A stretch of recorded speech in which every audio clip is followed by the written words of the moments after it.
আমরা মনে করি এটা শুধু এবারের স্থানীয় নির্বাচন নয়, বরং একই সাথে আমার সংগঠনের ভিত্তি গড়ার একটা সুযোগ। এবং আপনারা দেখবেন যে শুধু এটা নয়, ঘুমের নয়, মানবাধিকার সংক্রান্ত যে আমাদের অধ্যাদেশগুলো রয়েছে, যেগুলো তারা বাতিল করেছে, সেগুলোকে তারা ঠিক ওইভাবেই নিয়ে আসছে যেভাবে পূর্বে ছিল। তাহলে যে আইন শৃঙ্খলার রক্ষাকারী বাহিনীর কিছু সংস্থা, কিছু সদস্যদের দ্বারা গুম হয়, তাদের কাছে আপনি অভিযোগ দিতে বলছেন, মামলা করতে বলছেন, তাদেরকে দিয়ে তদন্ত করাবেন, এর চেয়ে বড় প্রহসনের তো আর কিছু হইতে পারে না।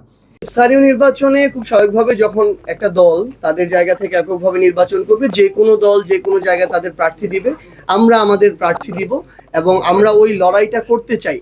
হয়তো কোনো জায়গায় আমরা প্রত্যাশা অনুযায়ী ভোট পাবো না, হয়তো কোনো জায়গায় আমরা খুব শক্তিশালী ফাইট দিব, হয়তো অনেক জায়গায় আমরা বিজয়ী হয়ে আসব, কিন্তু আমরা প্রত্যেকটা জায়গায়, বাংলাদেশের প্রত্যেকটা ওয়ার্ড, ইউনিয়ন, উপজেলা, পৌরসভায় আমরা আমাদের প্রার্থী ঘোষণা করব এবং আমরা বিজয়ের জন্যই আমাদের এই লড়াইটা করবো ইনশাআল্লাহ। আমরা সোশ্যাল মিডিয়ায় দেখেছি জামায়াতের পক্ষ থেকে অফিসিয়ালি দলগতভাবে এই ধরনের আমরা কোনো কিছু আসলে সিদ্ধান্ত বা মতামত কিছু দেখি নাই। আর দ্বিতীয়ত এটা মানে ক্রস চেক করারই সুযোগ নেই যে এটা সত্য কিনা, আপনারা যেটা দেখেছেন বা আমরা যেটা দেখেছি। হ্যাঁ, আর আরেকটা জিনিস হচ্ছে যে এটা যদি সত্য হয়, এটা কিন্তু দলীয়, এটা জামায়াত তাদের দলগত জায়গা থেকে করেছে। এটা তো মানে 11 দলীয় জোটের যেটা বিরোধী জোট যেটা, এটার তো করে নাই, তারা জামায়াতের ছায়া মন্ত্রিসভা করেছে। সো এটা তাদের আসলে দলগত সিদ্ধান্ত যে তারা কাকে কোথায় দিবে।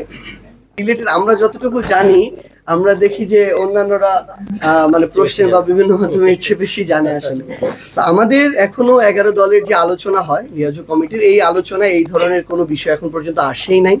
এবং আপনারা দেখেছেন যে সর্বশেষ জাতীয় নাগরিক পার্টি এনসিপির অফিসে জামায়াত ইসলামের সম্মানিত আমির তিনি গিয়েছিলেন এবং আমাদের সংসদে এবং সংসদের বাইরে এই যে একসাথে বিরোধী দল হিসেবে আমরা যে কাজগুলো করছি, আমাদের এটা এখন পর্যন্ত তো চলমান। ইভেন সেপ্টেম্বরে আপনারা দেখবেন যে বাংলাদেশের বিভিন্ন বিভাগীয় শহরে, ঢাকা থেকে শুরু করে আমাদের কিছু জনগুরুত্বপূর্ণ দাবি নিয়ে আমাদের লং মার্চ হবে।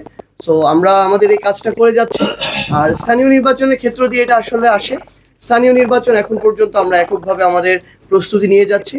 আমরা মনে করি এটা শুধু এবারের স্থানীয় নির্বাচন নয়, বরং একই সাথে আমার সংগঠনের ভিত্তি গড়ার একটা সুযোগ, একই সাথে নির্বাচনে তীব্র প্রতিদ্বন্দ্বিতার মাধ্যমে বাংলাদেশের প্রত্যেকটা ওয়ার্ডে আমাদের দক্ষ এবং আমাদের যারা একান্ত আমাদের সংগঠক, তাদের একটা ভিত্তি গড়ে তোলার একটা সুযোগ, যা আমাদের আগামীতে জাতীয় নির্বাচনে কাজে লাগবে বলে আমরা মনে করি।